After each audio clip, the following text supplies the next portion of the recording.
Ito yung pakikitungo ng tao sa kaharian sa kayamanan. Huwag kang mag-ipon para sa iyong sarili ng kayamanan sa ibabaw ng lupa, kung saan naninira ang tanga at kalawang, at kung saan naghuhukay ang mga magnanakaw at nagnanakaw. So, sinabi ko sa inyo kanina, yung Revelation, ipapakita nito kung paano nito sisirain yung sanlibutan para sa pagdating ng kaharian ng Diyos. Ngayon, kapag dumating na yung panahon na yun, mga kapatid, at hindi ka nakapag-ipon ang iyong pag-iral, mula nung pasimulan na ikaw ay nag-aasam ng mga bagay na makasanlibutan, mga kapatid, ito ay mawawala. Marirealize mo no, na yung lahat ng ginawa mo, mga kapatid, uuwi lang sa wala. Kalimutan na natin yung mga bagay ng sanlibutan. Isipin natin yung mga bagay ng Diyos. Mga kapatid, hindi pera ang usapan dito, kundi yung iyong puso para sa Diyos. Kundi mag-ipon kayo para sa inyong sarili ng kayamanan sa langit, kung saan hindi nauubos ang tanga ni ng kalawang, at kung saan hindi naguhukay ang mga magnanakaw, ni nagnanakaw. Mga bagay na negatibong ito, mga kapatid, hindi nito kayang i-penetrate yung mga bagay na iniipon natin sa kalangitan. Sana, mga kapatid, magkaroon tayo ng puso para sa mga makalangit na bagay. At makita natin, ma-realize natin na lahat ng mga bagay na ginagawa lang natin dito sa lupa, ito ay something temporary. No? Actually, ngayon, mga kapatid, 33 years old na ako. No? So, siguro kung mabubuhay na lang ako ng 40 years, mga kapatid, ipagpapasalamat ko ng sobra sa Diyos yun. Pero yung 40 years na pag-iral ko, ito na lamang yung naiiwang oras ko kung gaano ba, kung alan ba yung pag-iipon ko sa makalangit. So, siyempre, sa ngayon, nagtatrabaho pa rin ako para sa pag-iral ko. Pero, kailangan ko rin kumilos para sa pag-iipon ko ng kayamanan sa langit. Sapagkat kung nasaan ang iyong kayamanan, doon naman doroon ang iyong puso. Yung kayamanan dito, particular na binabanggit yung kayamanan, every time na kung saan mo ini-invest yung iyong pera, mga kapatid, dumuroon ng iyong puso eh. So, halimbawa, yung kayamanan mo, nilalagay mo sa isang sa bisyo, no? Sa kahit paano klase ng bisyo, alam naman natin, napakaramihan. Yung puso natin, dumuroon din sa mga bagay niya. Binibigay mo sa pamilya mo, yung puso mo ay napundod din sa iyong pamilya. No? Kung nasaan ang iyong kayamanan, nandun din yung puso mo. Totoo yung sinabi ng Panginoon dito.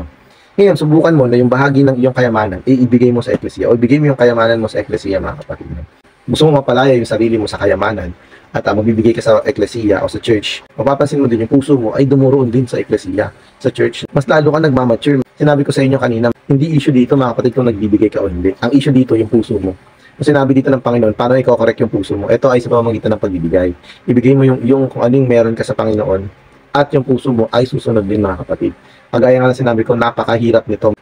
Dahil lahat ng tao ay iniibig ang salapi.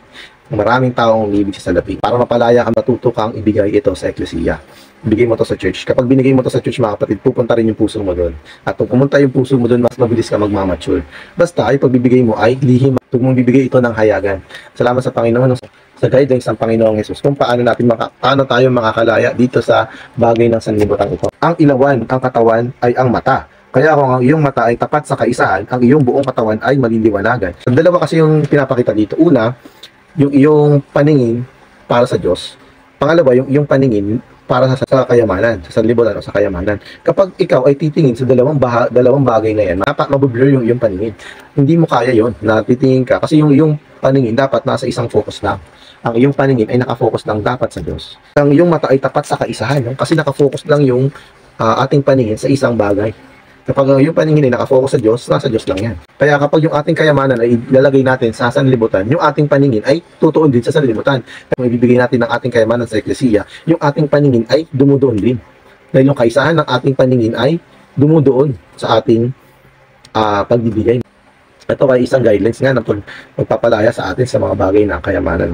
Subalit kung ang iyong mata ay masama, ang iyong buong katawan ay magiging madilim. Kapag nasa negatibo nga yung ating paningin, although nga kahit sabihin natin na nasa eklesiya tayo, nasa church tayo, may church life tayo, pero yung ating kayamanan ay sumasa sa sanlibutan, no? Yung ating kayamanan ay hindi sumasa Diyos, kundi ito ay sumasa sa sanlibutan. Makikita mo rin yung karanasan, ito ay something dark, no? Walang kapayapaan, ito ay something na mayroon naman hindi siya pure, na mararamdaman mo yung pagkabagabag ng iyong conscience. Yung Diyos ay hindi naghahangad ng iyong kayamanan. Ang nais niya yung iyong puso. Yun ang gustong tamuhin ng Diyos sa iyo. Kaya lang, ang problema nga, yung ating kayamanan. Kung nasaan ang iyong kayamanan, nandun din ang iyong puso. So yung ating kayamanan, ibigay mo sa Panginoon. Para matamo ng Diyos yung iyong puso, mga kapatid. Matuto tayong magbigay. Magbigay tayo sa eklesiya at sa gawain ng Panginoon. Walang sino man makakapaglingkod sa dalawang Panginoon sapagkat kamumuhian niya ang isa at mamahalin ang ikalawa. O magiging tapat siya sa isa at hahamakin ng ikalawa. Hindi kayo makapaglilingkod sa Diyos at sa Mammon.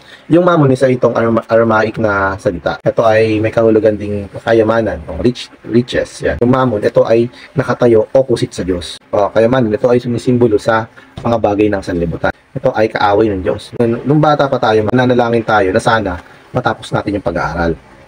At kung matapos na natin yung pag-aaral, no, dahil sa panalangin sa Panginoon, sinaayos niya yung lahat ng bagay para makatapos tayo ng pag-aaral. Pagkatapos, nanalangin tayo para sa isang magandang trabaho. Pero nanalangin tayo, sinaayos ng Diyos lahat ng bagay, kasi kapag nagkaroon tayo ng trabaho, magagamit tayo ng Panginoon, no, para sa kanyang pagkilos. At kung naibigay na sa atin yung trabaho, ang gagawin natin, kakalimutan natin yung Panginoon. Bakit? Kasi yung ating puso ay pumupunta sa sanlibutan. Pag tayo ay may trabaho na, ang dapat natin gawin ay palayain yung ating sarili sa bagay ng mamon. Bakit? Kasi sa simulang-simula, wala tayo. Ang lahat ng bagay na ito ay binigay sa atin ng Panginoon. Kapag ikaw ay may trabaho na napakalaki ng prone na yung puso mo, mga kapatid, ay ma-overcome ng sanlibutan. Kapag meron ka ng salapi, ina-expose sa iyo ni Satanas yung buong sanlibutan. Kung gaano ito kaganda sa panlasa ng makasanlibutang kaisipan. Pag ito ay pinakita sa iyo, yung puso mo maaaring maswade ng sanlibutang ito. Sabi ng Panginoon, hindi mo kaya mag-serve sa Diyos at mag-serve sa mamon ng sabay. Yung ating puso ay palayain natin mula sa bagay ng sanlibutan. Ibigay natin to sa Diyos. Kaya sinasabi ko sa inyo, huwag kayong mabalisa tungkol sa inyong buhay, kung ano ang iyong kakainin at kung ano ang iyong iinumin. Ni ang para sa inyong katawan, kung ano ang iyong susuot. Hindi ba tigit ang buhay kaysa pagkain at ang katawan kaysa sa pananamit? No? Palayain tayo sa mga anxiety ng buhay na ito. Madalas kasi tayo nababalisa sa mga bagay-bagay. Napakaraming bagay na nababalisa tayo. Patungkol sa kakainin natin, sa dadamitin natin, at para sabihin ko sa inyo, itong sanlibutan ito ay punong-puno ng kabalisahan, ng anxiety, no? Ng mga bagay na problema. No? Ang guide lang sa atin ng ating Panginoon, ng ating Hari, mga kapatid. Dapat nating ma-realize, no, na yung buhay at yung ating pagkain, ano ba ang mahalaga? Mas mahalaga pa rin yung buhay. Yung buhay na mahalaga, yan ay binigay sa atin ng Diyos. Yung pagkain na kinakain natin, ito ay secondary lang. Pero ito pa rin, mga kapatid, ay ibibigay sa atin ng Panginoon. Ano ba ang mahalaga sa atin? Yung katawan natin o yung mga damit na sinusuot natin, di ba? Mas mahalaga pa rin yung ating katawan, no? Kaya para makita natin, kung ito ay binigay sa atin ng Diyos, hindi mo na kailangan mabalisa sa mga bagay niya. Binigay yung pinaka-importante, yung buhay. Ibinigay ng Diyos ang pinaka-importante, yung katawan kaysa sa damit, no? Tapos, tayong mga tao, nababalisa tayo sa mga bagay ng pagkain at bagay ng damit. Ito, sa ating hari, sinabi niya na huwag tayong mabalisa. Masdan ninyo ang mga ibon ng langit, na sila ay hindi naghahasik, ni nagaani, ni nagtitipon man lang sa mga kamalig, at sila ay pinapakain ng inyong makalangit na Ama. Hindi ba higit kayong mahalaga kaysa sa kanila? Dito minsan na to twist yung truth dito, mga kapatid, no? Sinasabi ng ayoko nang mag-aral kasi sabi naman ng Panginoon, yung mga ibon nga sa yung papawid pinapakain niya. Na justify ng mga ibang tao yung kanilang katamaran sa pamamagitan ng pag-quote dito sa verse na ito. Ang damdamin ng verse na ito, hindi para i-tolerate yung ating katamaran. Of course, meron din tayong obligasyon, di ba?